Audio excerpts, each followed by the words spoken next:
इस वीडियो में हम देखेंगे कि आप अपनी यूएसबी को यानी कि फ्लैश ड्राइव या पेन ड्राइव को कैसे बूटेबल बना सकते हैं। बूटेबल बनाने के लिए किन चीज़ों की ज़रूरत पड़ती है, कितने जीबी की यूएसबी की ज़रूरत पड़ती है, वो सब कुछ मैं इस वीडियो में एक्सप्लेन करने वाला हूँ। तो आपने सिर्फ इतना करना है कि इस वीडियो को एंड तक देखें ताकि वो तमाम प्रोसीजर या तरीक़ाकार आपको समझ आ जाए। तो चलिए शुरू करते हैं।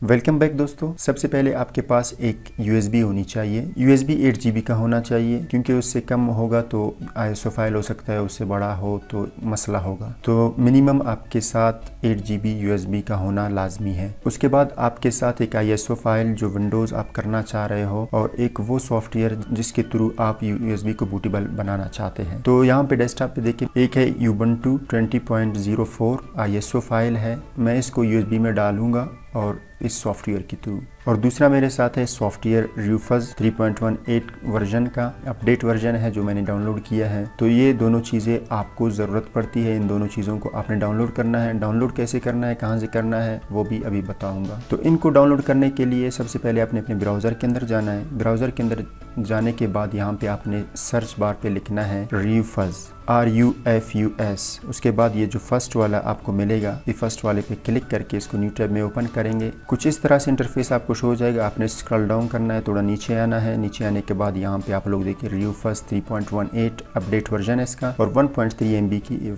एक फाइल है। तो सबसे पहले आपने यहाँ पे क्लिक करना है, इसको डाउनलोड करना है। डाउनलोड करने के बाद आपने जाना है, उसके बाद आपको जो ISO फाइल की ज़रूरत पड़ती है वो हो सकता है अपने विंडोज 7, 10 या 11 करना हो या Ubuntu डालना हो। तो यहाँ पे आप लोग सर्च करें। तो मुझे इस वक्त Ubuntu ज़रूरत है, तो Ubuntu मैंने सर्च किया 20.04। तो ये फर्स्ट वाला लिंक जो मुझे मिल रहा है, यहाँ पे मैं क्लिक करूँ। क्लिक करने के बाद इंटरफेस कुछ इस तरह से आपको शो हो जाएगा। यहाँ पे मैं इसकी LTS डाउनलोड करूँगा। तो डाउनलोड करने के लिए सिंपली आपने यहाँ पे क्लिक करना है, तो वो डाउनलोड हो जाएगा। इन दोनों चीज़ों को मैंने डाउनलोड कर लिया, ऑलरेडी मेरे साथ है, तो इनको ज़रूरत नहीं है वापस डाउनलोड करने की, लेकिन आप इनको डाउनलोड करें। इन दो चीज़ों को डाउनलोड करने के बाद आप अपनी USB को अपने लैपटॉप या PC के साथ अटैच करें। तो मैं USB अटैच कर रहा हूँ।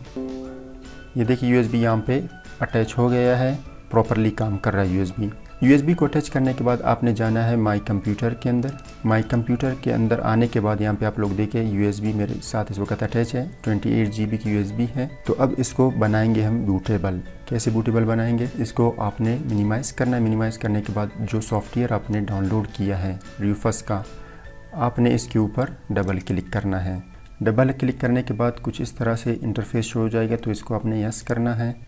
यस करने के बाद आपने तो इस ऑप्शन को भी आपने यस करना है। उसके बाद इस तरह से एक इंटरफेस शो हो जाएगा। यहाँ पे हमारा मेन काम अभी होगा, ठीक है। तो सबसे पहले यहाँ पे आप देखिए डिवाइस का जो नाम है वो यहाँ पे है। उसके बाद यहाँ पे बूट सिलेक्शन यहाँ से हमने सिलेक्ट करना है। यहाँ पे आपने सिलेक्ट करना है डिस्क और ISO इमेज रिलीज़, और उसके बाद यहाँ पे आपने सिलेक्ट पे क्लिक करना है। सिलेक्ट पे क्लिक करेंगे, जहाँ पे आपका ISO फाइल है उसको आप सिलेक्ट करें। मेरे पास यहाँ पे डेस्कटॉप पे पड़ा हुआ है, तो इसको मैं यहाँ से सिलेक्ट करूँगा। ओपन पे क्लिक करूँगा। ओपन पे क्लिक करने के बाद यहाँ पे ये जो ऑप्शन है इसको आपने MBR या GPT, ये कैसे आपने मालूम करना है कि आपके हार्डवेयर जो है GPT पे काम कर रहा है MBR पे। तो इसको चेक करने के लिए आपने सिंपली ये करना है कि माई कंप्यूटर के ऊपर राइट क्लिक करें, उसके बाद मैनेज पे क्लिक करें। मैनेज पे क्लिक करने के बाद डिस्क मैनेजमेंट पे क्लिक करें। उसके बाद यहाँ पे जो आपके पास डिस्क 0 है, जो कि आपका C ड्राइव इसमें है, यहाँ पे आपने राइट क्लिक करना है, प्रॉपर्टीज़ पे क्लिक करना है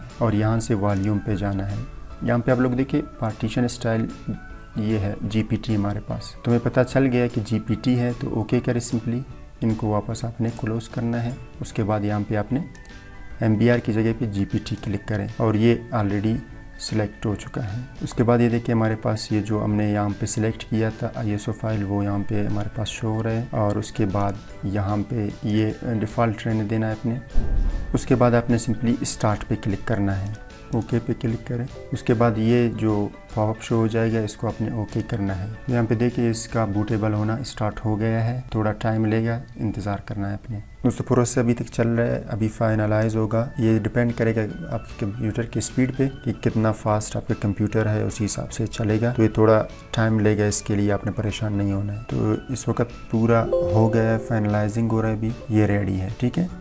तो उसके बाद हमने क्या करना है, इसको क्लोज़ करना है। क्लोज करने के बाद आप माई कंप्यूटर में जाएं। यहाँ पे देखिए ये तकरीबन 28 GB मेरे पास था, तो 3 GB इस वक्त ले चुका है, तो बूटेबल बन गया है। तो इस तरह से आप अपनी USB या पेन ड्राइव को या फ्लैश ड्राइव को बूटेबल बना सकते हैं और आसानी से किसी भी पीसी को, किसी भी लैपटॉप को आप विंडोज़ कर सकते हैं या यूबंटू आप उसमें इंस्टॉल कर सकते हैं। उम्मीद है कि ये वीडियो आपके लिए हेल्पफुल रहा होगा। अगर हेल्पफुल रहा है तो इस वीडियो को लाइक करें, शेयर करें और एटलीस्ट हमारे चैनल को ज़रूर सब्सक्राइब करें और साथ में बेल के आइकन को ज़रूर दबाएं ताकि हर नए आने वाले वीडियो की नोटिफिकेशन आपको मिलता रहे। इस चैनल पर बहुत सारे वीडियोज़ पड़े हुए हैं, आप लोग इस चैनल पर विजिट कर सकते हो और वीडियोज़ देख सकते हो। मिलते हैं इसी तरह की एक और वीडियो में, तब तक के लिए इजाज़त दीजिएगा। अल्लाह हाफिज़।